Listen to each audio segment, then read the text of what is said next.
জনাইছে মুহূৰ্তৰ এটা ব্ৰেকিং নিউজ। কলিয়াবৰত বাইক দুৰ্ঘটনা, এজন নিহত। কলিয়াবৰ বালিদুৱাৰত সংঘটিত হৈছে এক ভয়ংকৰ বাইক দুৰ্ঘটনা।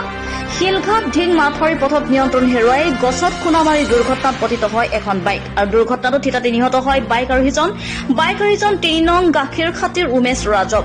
শিলঘাটত বিয়া খাই ঘৰলৈ উভতাৰ পথতে সংঘটিত হয় দুৰ্ঘটনাটো। দুৰ্ঘটনাগ্ৰস্ত বাইকখনৰ নম্বৰ হৈছে AS31A9088। কলিয়াবৰ পৰা অনু বৰা ৰিপৰ্ট, আছাম লাইভ 7।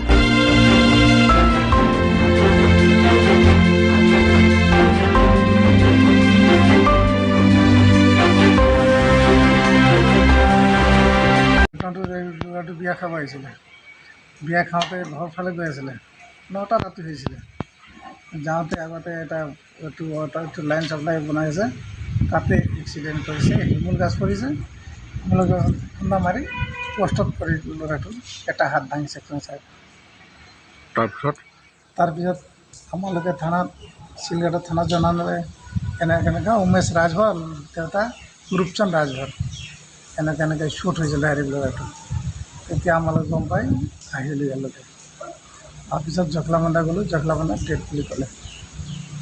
নামটো কি ল'ৰাটোৰ? উমেশ ৰাজভৰ। বয়স কিমান? 20ত সোমাইছে।